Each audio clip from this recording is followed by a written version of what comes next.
Pemirsa, terima kasih Anda masih bersama kami dalam Tafsir Al-Misbah mengenal surat At-Taubah. Sebelum saya berikan kesempatan mereka bertanya, boleh Pak kita lanjutkan kembali ayat kita? Kita lanjutkan Ya. dulu. Oke, bagus. Ayat-ayat berikut ini berbicara tentang penduduk yang jauh dari daerah pemukiman. Itu yang dinamai Al-A'rab. Dia katakan Al-A'rabu asyaddu kufran wa nifaqa wa ajdaru alla ya'lamu hududa ma anzalallah ala rasulihi. Orang-orang yang jauh dari pemukiman ini itu sangat kuat berpegang pada kepercayaannya, kekufurannya, dan juga sangat kuat kemunafikannya. Dan sangat wajar mereka itu tidak mengetahui batas-batas yang ditetapkan Allah. Kenapa sangat kuat kepercayaannya? Karena dia berada dalam satu lingkungan yang terbatas. Wawasannya sangat sempit. Yang dia tahu cuma itu. Ketika mereka datang ke kota dan bergaul dengan orang-orang yang berbeda kepercayaannya dengan mereka, itu bisa jadi timbul kemunafikan. Karena mereka tertekan, takut, sehingga mereka menampakkan apa yang tidak begitu sesuai dengan keyakinan mereka.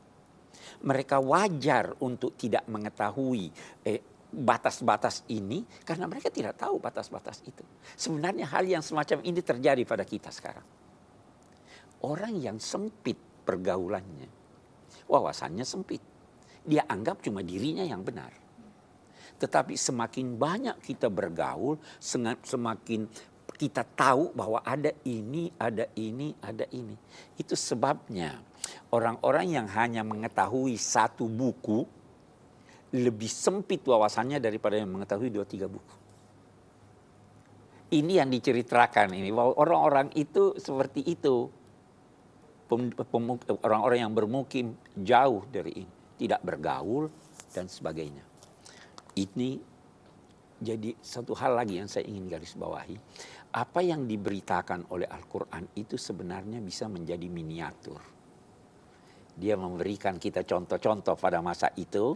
Kita harus memahaminya, kita bawa kemari sekarang untuk melihat. Saya kira itu orang-orang yang keras-keras itu ya. Itu karena tidak wawasannya sangat sempit. Dia anggap hanya dirinya yang benar. Padahal kalau dia membaca, dia melihat, oh ini ada juga alasan, ini juga bisa benar. Sehingga dia akan penuh dengan toleransi. Baik. Minal a'rabi, ada di antara mereka itu, mayyattakhid ma yunfiqu maghraban wa yatarabbasu bikumud dawair.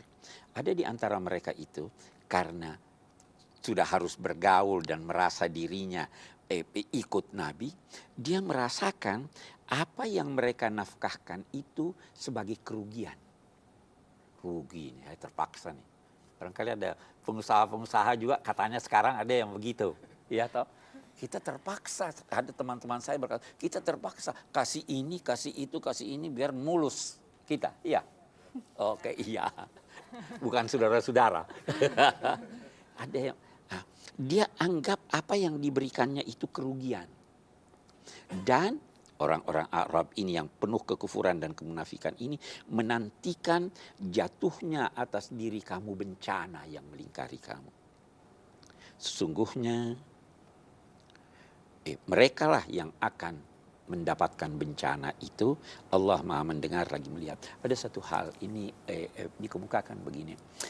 Orang yang bijak, yang baik, menganggap apa yang disumbangkannya itu adalah hutang yang harus dibayarnya. Ya kan? Sedangkan orang yang bejat menganggap apa yang disumbangkannya itu adalah hutang yang harus dituntutnya. Beda kan? Yang bijak dia serahkan, saya punya hutang, saya harus bayar. Yang lain, ini saya hutangi Anda, saya akan menuntut bayaran. Ini maksud ayat kita ini. Mereka itu menganggap ini rugi kita ini. Tetapi ada juga, itu Al-Quran selalu sangat objektif. Dia tidak mengeneralisir. Maka dia katakan ada juga di antara penduduk yang jauh dari pemukiman itu yang percaya pada Allah dan menjadikan apa yang mereka nafkahkan itu sebagai pendekatan diri kepada Allah dan memohon agar didoakan oleh Rasul. Allah menilai itu sebagai pendekatan diri kepadanya. Allah akan memasukkan mereka dalam rahmatnya karena sesungguhnya Allah Maha Pengampun lagi Maha Kasih. Jadi dua sikap, sekali lagi tidak mengeneralisir. Jangan pernah mengeneralisir.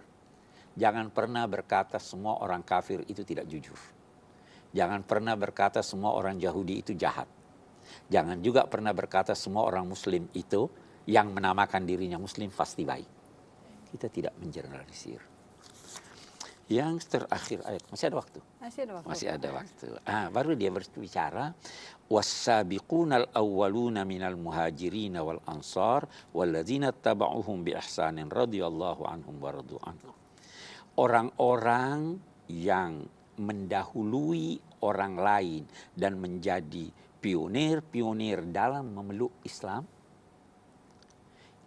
yang terdiri dari orang-orang muhajir dan ansar dan orang-orang yang mengikuti mereka dengan baik, Allah telah rela kepada mereka dan mereka pun rela kepada Allah.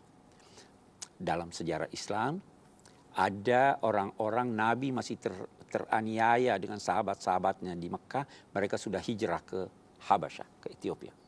Ada orang-orang yang mendahului Nabi pergi hijrah ke Madinah. Ada orang-orang dari Madinah yang datang pergi menyatakan keislamannya kepada Nabi waktu Nabi masih di Mekah. Ini yang dinamai as-sabiqunal awwalun. Orang-orang yang menjadi pendahulu dan menjadi pioner-pioner. Nah, ada bahasan. Apakah kita tidak bisa mencapai derajat itu? Kita tidak bisa menjadi pioner-pioner. Kita tidak bisa sederajat dengan mereka. Nah, Nabi satu ketika pernah bersabda, aku rindu kepada saudara-saudaraku. Terus sahabat-sahabat bertanya, bukankah kami saudara-saudaramu wahai Nabi? Tidak, kamu sahabat-sahabatku. Siapa saudara-saudaramu? Dia bilang mereka itu yang tidak bertemu denganku. Tapi dia percaya kepadaku. Kita ini ya. Jadi sekali lagi keberagamaan adalah ketulusan. Keberagamaan adalah menuntut kita untuk melakukan kewajiban-kewajiban keagamaan dan anjuran-anjurannya sebagai membalas hutang kepada Allah. Itu arti din. Din itu seakar dengan dain. Dain itu hutang. Allah sudah rela kita menghadap kepadanya, menyerahkan diri kepadanya dan berkata, ini aku ya Allah. Aku tidak mampu membayar hutangku, tapi aku datang melapor. Saya kira itu kita maksud. Kita beri kesempatan tamu kita untuk bertanya Mari, dulu, Pak. mari. Silakan yang ingin bertanya. Pak Kurai, saya ingin bertanya, tadi Bapak cerita tentang perang pada masa Rasulullah yang harus dibela. Kalau di konteks zaman sekarang, perang mana Pak yang harus kita bela dan wajib kita bela? Perang itu bermacam-macam, tergantung dari situasi yang kita hadapi. Kalau ada penjajah masuk ke negara kita perang dengan senjata kalau perlu. Diplomasi juga perang. Ada narkoba, kita perangi narkoba. Kemiskinan, kita perangi kemiskinan. Jadi perang bermacam-macam. Karena itu saya sering berkata bahwa jihad itu bukan hanya mengangkat senjata. Kita juga bisa berperang melawan diri kita, hawa nafsu kita, itu juga perang. Lawan kemiskinan juga ya Pak ya? Kemiskinan jelas. Anda ini berperang melawan kemiskinan. Kalau bekerja? Bekerja itu kita berperang. Kita berperang, perang kita adalah kerja, dan bidang yang kita kerjakan itu adalah arena peperangan. Karena itu kita harus bersungguh-sungguh bekerja. Dalam kesungguhan bekerja itu, kita harus berada dalam bingkai tuntunan moral dan agama. Kalau tidak, perangnya didukung oleh setan. Kita ingin perang kita didukung malaikat. Ya kan? Saya kira itu. Puasa ini pun kita sedang berperang melawan Kita hawa sekarang nafsu kita ya Pak. berpuasa ini kita sedang berperang melawan hawa nafsu. Jadi berperang itu tidak mesti mengangkat senjata ke Palestina. Tidak harus mengangkat Gitu ya, senjata. Pak ya? Bahkan Baik. bisa jadi suatu ketika mengangkat senjata kalau tidak siap terlarang. Nanti kita lanjutkan kembali Pak. Oke. Pemirsa, kami akan melanjutkan kembali. Setelah yang satu ini tetaplah di Tafsir Al-Misbah.